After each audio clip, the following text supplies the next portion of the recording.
The Biden administration has a long list of metrics to make the case that the US is enjoying the strongest economic recovery from COVID-19 in the world. Low unemployment, higher wages, and a record 6.4 million jobs created in 2021. One number, however, could erase any gains, and that's the 7% inflation rate. It's the highest annual increase in inflation since 1982. Republicans are wasting no time seizing on that fact, and it's working. A year after taking over, Biden's approval ratings are headed downward, and consumer confidence has sunk to the lowest it's been in more than a decade.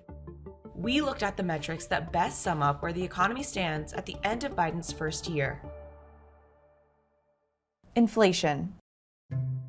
Rising prices could render any economic gains Biden has made useless. The 7% increase in consumer prices is already helping sabotage the president's FDR-sized spending agenda. Democratic Senator Joe Manchin used inflation as a reason to withhold support for Biden's $2 trillion domestic spending package, and in the process struck it a fatal blow. Biden touts rising wages as a signal of economic recovery, but that might be a tough sell to families who are struggling to buy groceries or fill up gas tanks, even with a bigger paycheck. Labor. The jobless rate has fallen to a number close to what it was prior to COVID-19. Before Biden took office, it was 6.7%. Today, it's at 3.9%. With 10 million job openings, the problem for employers is the Great Resignation. 4.5 million workers quit their jobs in November, pushing the monthly quit rate to an all-time high of 3%, up from 2.3% at the beginning of Biden's presidency. Energy. The price of crude oil has gone up 62% since Inauguration Day to $86 per barrel, the highest since 2014.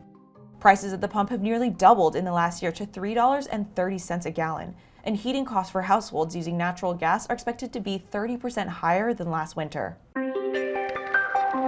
National growth.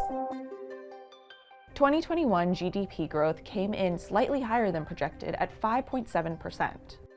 A caveat, the economy's toward growth rate has slowed since the first half of 2021, when the vaccine rollout fueled more spending by consumers and businesses. Real GDP growth was higher than 6% in the first two quarters of 2021, but slowed to 2% in the third quarter, with the $1.9 trillion American Rescue Plan not quite providing the turbocharge Democrats were hoping for. Stocks. Donald Trump once warned that the stock market would crash if Biden were elected, but that turned out to be nothing more than campaign rhetoric. The S&P 500 is up 19% in Biden's first year, though the president has been reluctant to brag about it like his predecessor, perhaps because he knows it's mostly out of his control. Also, he may not want to hold himself responsible for the S&P's 2022 performance. It's declined 5% so far in January. Bond yield. Rising inflation and the promise of higher interest rates has pushed bond yields to their highest since before the pandemic. The 2-year Treasury crossed 1% this week after sitting at just 0.13% when Biden took office, and the yield on the 10-year Treasury is up 31 basis points just this month to 1.83%. A narrow spread between short-term and long-term bond yields typically signals economic uncertainty, though economists expect the 10-year yield to continue rising past 2% this year. Consumer sentiment. Despite the booming stock market and strong employment, Americans are more dismayed than they've been in a decade.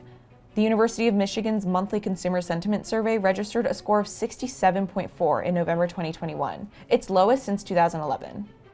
The score was at 79 when Biden took office in January 2020 and rose in his first few months. But inflation and surges of COVID-19 variants in a seemingly never-ending pandemic have sent confidence spiraling.